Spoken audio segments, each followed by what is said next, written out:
Fala galera, tudo bem? Vamos lá para o comentário aqui da prova da PF, Agente Administrativo Nível Médio, que ocorreu ontem aí, então.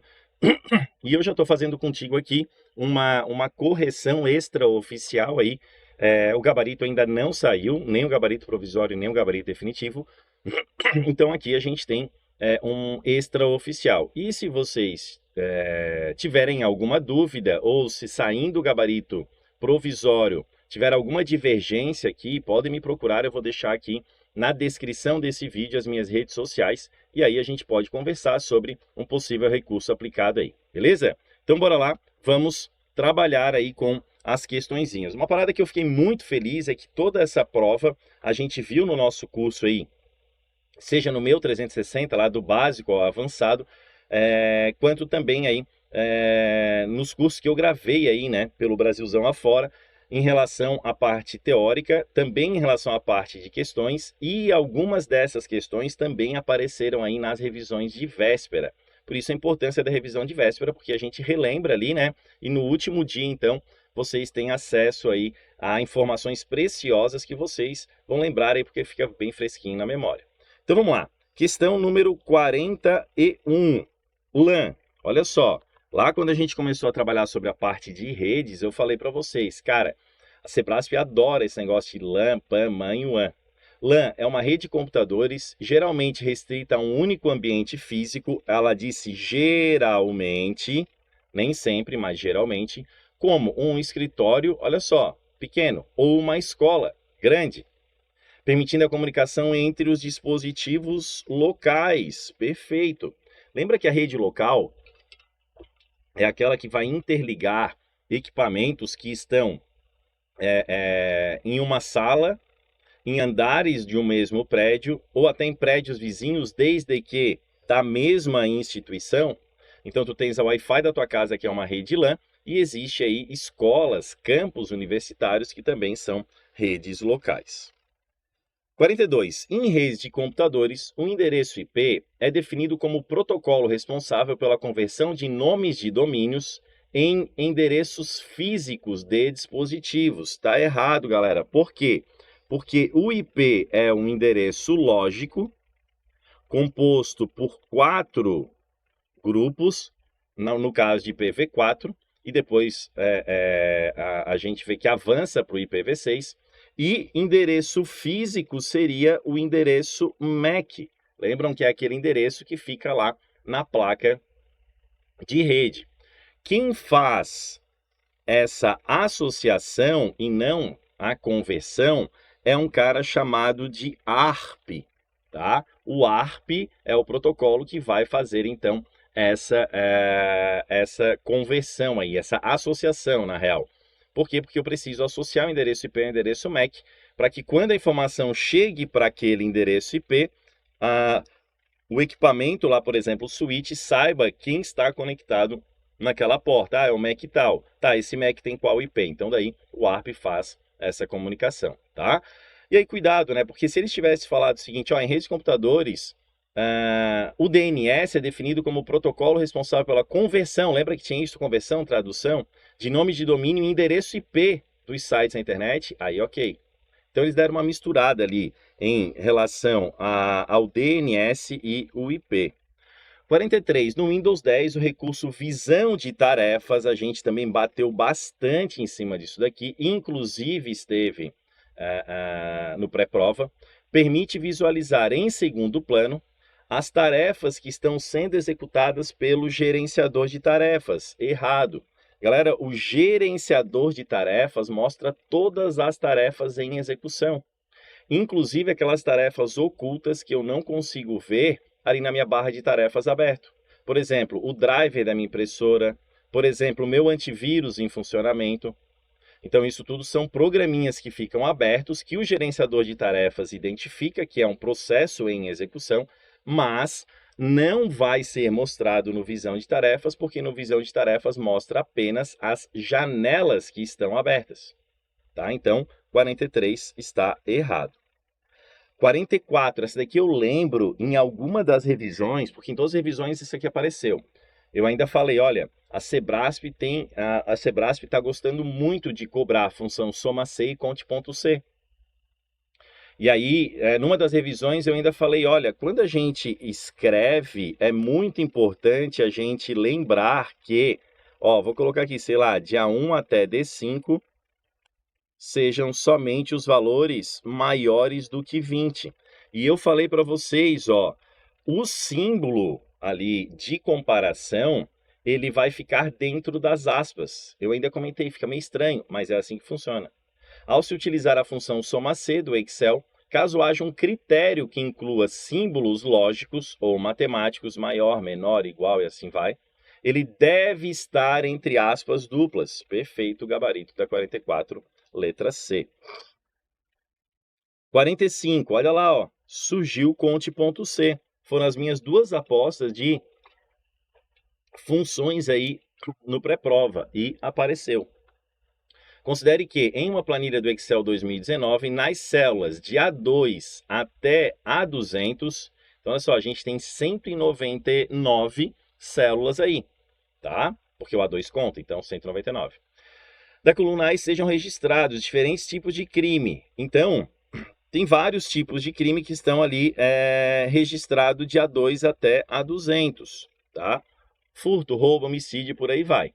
E nas células de B2 até B200, da coluna B, as datas das ocorrências. Então, lá na coluna A, eu tenho o nome dos crimes. E na coluna B, eu tenho a data que aquele crime ocorreu. Nessa situação, para contar quantas vezes o crime de furto aparece registrado nessa planilha, é correto utilizar a fórmula perfeito. É essa fórmula que é utilizada. Eu vou contar se de A2 até A200, show, está separado aqui em ponto e vírgula. Aqui a gente tem o intervalo D até, for furto.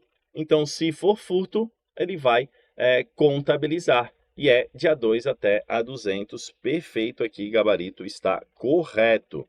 Essas duas questões ali, galera, a gente bateu aí na revisão de véspera. No armazenamento de dados em nuvem, a escalabilidade de recursos pode ser automática, conforme a demanda. Para quem assistiu aí às aulas de teoria, vai lembrar. A gente tinha aí dois princípios muito parecidos. E eu dei exemplo para vocês aí num deles, no mercado, né? Então, por exemplo, eu tenho lá contratado 2 terabytes com a Amazon. E aí, chegou nesses 2 terabytes, o meu sistema ali vai parar? Não. Ele vai escalar, ele vai continuar aumentando os recursos. E aí, no próximo mês, ele vai, pay per use. Pay per use, ou seja, eu vou pagar pelo que eu estou utilizando. Então, pelo que eu utilizei a mais. E eu ainda falei para vocês, cuidado para vocês não confundirem a escalabilidade com a elasticidade. Ora eu preciso mais, ora eu preciso menos, e assim por diante. Então, escalar, a gente vê que o cara que está escalando sempre sobe. E o elástico, ele abre, ele aumenta e diminui, tá? Então, 46, gabarito está correto. 47, no explorador de arquivos do Windows 10, é possível. Então, vamos lá, vamos ver se é possível em alguma situação que a gente viu. Depois de selecionadas as opções correspondentes, ou seja, depois de a gente configurar. É possível exibir arquivos ocultos? Sim. É possível exibir a extensão do nome dos arquivos? Perfeito. É possível, sim. Então, lá no explorador de arquivos do Windows 10 e do 11, a gente tem, nos modos de exibição, a possibilidade de exibir arquivos ocultos e também exibir as extensões com o nome, tá? Por padrão, não é isso que acontece. Deixa eu até mostrar para vocês como é que está o meu aqui, ó. Ó o nome dos arquivos aqui, ó. Tá vendo que não tem ali o ponto PDF e tal? Agora, se eu mexer aqui nas configurações, eu tenho aqui mostrar, eu tenho a possibilidade aqui de mostrar as extensões de nomes de arquivo e os itens ocultos. Se eu colocar a caixa aqui de extensões de nome de arquivo, daí ele vai mostrar ali, ponto .pdf, ponto .png. Aí agora ele mostrou, tá? Mas por padrão, esse recurso não vem ativado. Mas como aqui falou-se, né, sobre a ideia de é possível, então existe sim essa possibilidade. 48. O armazenamento de dados em nuvem pública. Quais foram as nuvens que nós vimos? Nuvem pública, nuvem privada e nuvem híbrida.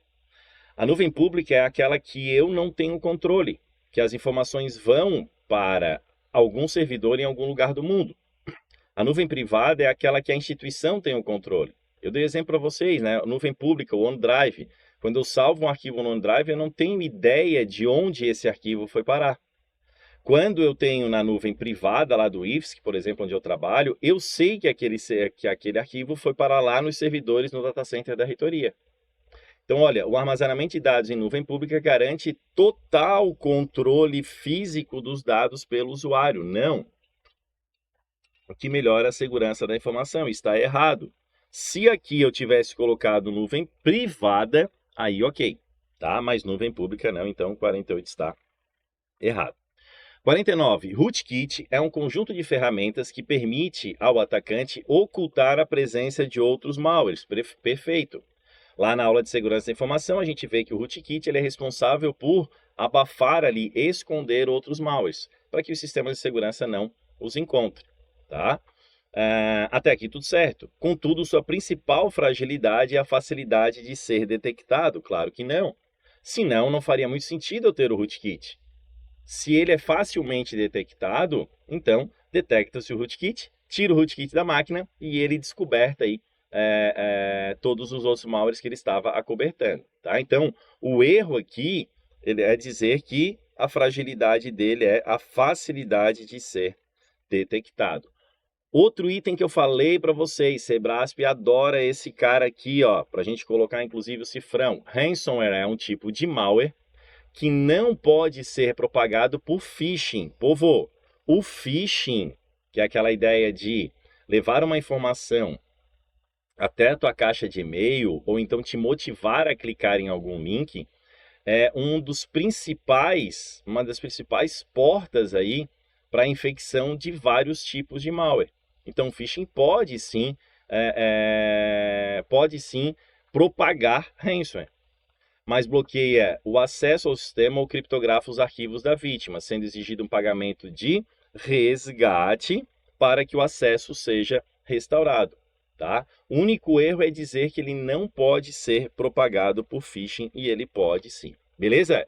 Era isso, galera. Se vocês tiverem alguma dúvida, eu deixo aqui sempre nas descrições, aqui na descrição do vídeo, né, para vocês, as minhas redes sociais. Vou deixar para vocês aí também o link do meu curso para PF Agente e Escrivão, onde tem teoria e questões. O estilo de aula de questões é exatamente o que a gente fez aqui hoje. E o de teoria ele é um pouquinho mais denso, a gente usa mais slides ali, porque tem informações, né? Muito mais informações. Valeu, galera? Um abraço, bons estudos, até uma próxima. Tchau, tchau.